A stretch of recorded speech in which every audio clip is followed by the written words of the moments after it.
नमस्ते, राम राम। कैसे हैं आप सब? मैं संगीता ढाका आपका अपने चैनल पे स्वागत करती हूँ।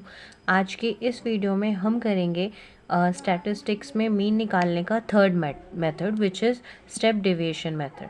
पिछली दो वीडियोस में मैंने अज्यूम और डायरेक्ट मीन मेथड पे बनाई हैं, तो आप वहाँ जाके उन्हें देख सकते हैं। और वीडियो को प्लीज़ एंड तक ज़रूर देखिएगा। एंड अगर आपको वीडियो पसंद आता है तो अपने फ्रेंड्स एंड अपने क्लासमेट्स के साथ शेयर करना मत भूलिएगा। चलिए स्टार्ट करते हैं। पहली बात तो पहला सवाल तो ये आता है कि हमें जो है स्टेप डेविएशन कह लो या हमने जो अज्यूम मीन मेथड किया था उसकी ज़रूरत क्या है, जब हमारे पास ऑलरेडी एक मेथड है वो कि कौन सा डायरेक्ट मेथड है, तो हम डायरेक्ट क्यों नहीं कर सकते, हमें ये मेथड्स करने की क्यों ज़रूरत है। तो इससे मैं आपको बता दूं, इसका रीज़न ये है कि जब भी आप ज़ूम मीन मेथड करते हैं या स्टेप डेविएशन करेंगे तो आप ये ऑब्जर्व करेंगे कि आपकी कैलकुलेशन जो है एट द एंड बहुत कम हो, छोटी होती जा रही है, इजी होती जा रही है। ठीक है, बट डायरेक्ट में क्या होता है, डायरेक्ट में कैलकुलेशंस बहुत बड़ी बड़ी होती हैं और टाइम कंज्यूमिंग होती हैं।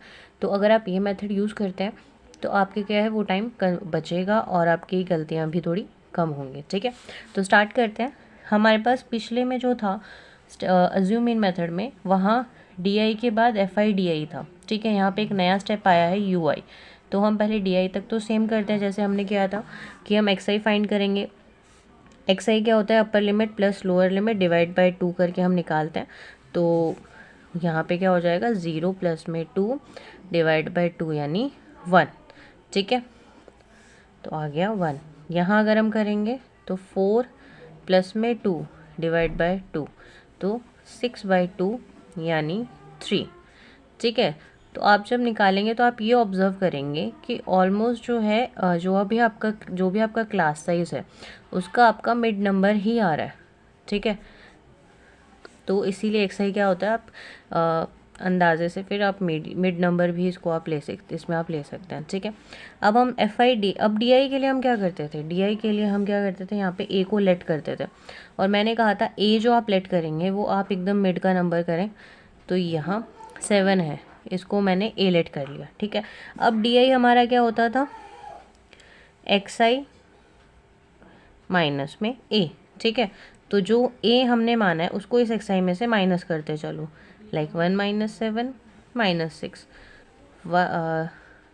3 minus 7 minus 4, 5 minus 7 minus 2, 7 minus 7 0, 9 minus 7 2, 11 minus 7 4, 13 minus 7 6। ठीक है, तो ये हमारा डी आई आ गया। अब जो हमारा नेक्स्ट यू आई का कॉलम है उसमें क्या होता है, उसमें आप एक्स आई माइनस ए को डिवाइड कर देते हो एच से। एक्स आई माइनस ए क्या होता है आपका, ये जो होता है ये होता है आपका डी आई जो आप यहाँ निकाल के आए हो। ठीक है, तो इन शॉर्ट आपको डी आई को डिवाइड करना होता है एच से। ठीक है, एच हमारा यहाँ पे क्या होता है, क्लास साइज, कि जो आपका कॉलम है उसका क्लास साइज़ क्या है। जैसे यहाँ पे आप देखेंगे तो 2 का ही गैप चल रहा है, तो यानी यहाँ पे हमारा h कितना होगा, 2। ठीक है, तो यहाँ पे आपको क्या करना है, अपने डी आई को डिवाइड बाय 2 कर देना है। फॉर एग्जांपल डी आई है -6, तो इसको आप डिवाइड बाय 2 कर दोगे, आंसर आ गया -3। -4 को डिवाइड बाय 2 कर देंगे -2, -2 को कर देंगे तो -1, यहाँ 0 का 0 ही रहेगा। 2 को डिवाइड बाय 2 कर देंगे तो 1, 4 को डिवाइड बाय 2 कर देंगे तो 2, एंड 6 को डिवाइड बाय 2 कर देंगे तो 3। यहाँ तक समझ में आया। हमने क्या करा है, यू आई का जो कॉलम होता है वो होता है D i divide by H. H हमारा क्लास साइज होता है। ठीक है, यहाँ पे क्लास साइज का मतलब होता है अपर लिमिट और लोअर लिमिट के बीच का गैप। तो यहाँ पे हमारा 2 का गैप ही चल रहा है। ठीक है, तो इसीलिए यहाँ पे हमने एच क्या लिया है, 2। तो मैंने क्या किया, जो भी मेरी डी आई की वैल्यूज़ आई थी मैंने उन्हें डिवाइड बाय 2 कर दिया। ठीक है, तो उससे मेरा यू आई का कॉलम आ गया, यू आई की वैल्यूज़ आ गई -3 -2 -1 0 1 2 3। ठीक है, यहाँ तक समझ में आया आपको। नेक्स्ट स्टेप जो हमारा इसमें आता है वो ये होता है कि अब हमें क्या करना है, F i u I, which means कि हमें फ्रीक्वेंसी को यू आई की वैल्यू से मल्टीप्लाई करना है। तो 1 into -3 -3, 2 into -2 -4, 1 into -1 -1, and 5 into 0 0, 6 into 1 6, 2 into 2 4, 3 into 3 is equals to 9। ठीक है, तो यहाँ पे हमने मल्टीप्लिकेशन कर ली। अब हमें क्या करना है, यहाँ पे sigma of f i u i बताना है। तो sigma of f i u i का मतलब क्या होगा कि हमें जो फ्रीक्वेंसी ये वाली टेबल में जो वैल्यूज़ आई हैं उन सबको सम कर देना है। ठीक है, तो -3 प्लस मतलब -4 कितना होगा, -7, क्योंकि दोनों माइनस माइनस है तो प्लस ही होंगे। फिर यहाँ पे हम करेंगे तो -8, तो यानी इन्हें सॉल्व करके हमारा आंसर आ गया -8 प्लस 0। ठीक है, तो 0, तो यहाँ पे भी -8। अब इनको ऐड कर लें तो 6 + 4 10, 10 + 9 19। तो यानी हमारा एफ आई यू आई कैसे निकलेगा, जब आप 19 में से 8 को माइनस कर दोगे तो 19 - 8 क्या होगा, 11।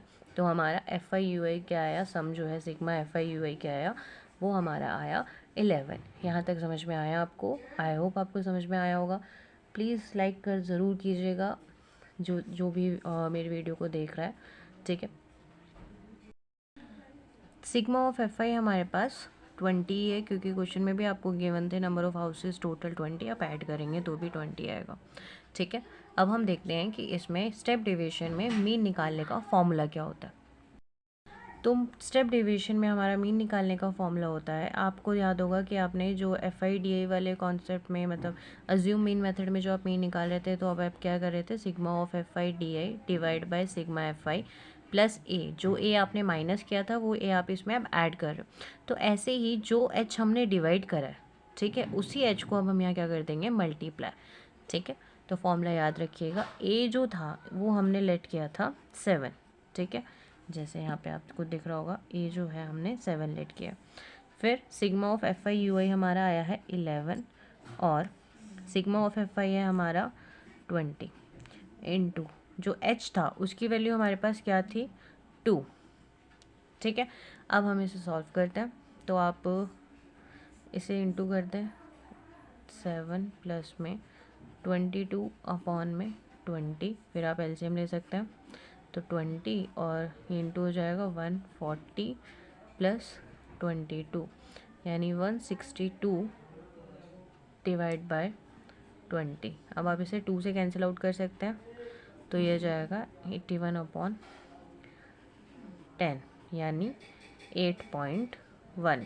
तो ये हमारा 8.1 जो है, ये पहले दोनों मेथड से भी हमारा जो इस क्वेश्चन का मीन आया है वो 8.1 ही आया है। और सेम क्वेश्चन को लेने का मेरा रीज़न भी यही था कि हम ये चेक कर रहे थे कि तीनों मेथड से आपका मीन सेम आता है या नहीं आता है, बिकॉज़ बहुत से स्टूडेंट्स को ये कन्फ्यूजन होती है कि हम कौन से मेथड से करें, कौन से एक्यूरेट आएगा। तो उसका सिंपल सा आंसर है कि आप किसी भी क्वेश्चन से मीन निकालिए, किसी भी टाइप से मीन निकालिए, आंसर आपका हमेशा सेम ही आएगा। और अगर सेम नहीं आ रहा है तो दैट मीन्स आपने कहीं ना कहीं गलती करी है, तो अपनी कैलकुलेशन चेक कीजिए। ओके, थैंक यू, मिलते हैं नेक्स्ट वीडियो में। एंड आप सबको बोर्ड्स के लिए बहुत बहुत बेस्ट विशेस, अपना अच्छा कीजिए, प्रिपरेशन अपनी अच्छे से कंटिन्यू रखिए, बोर्ड्स आने में बहुत टाइम बचा नहीं है। Thank you, bye bye.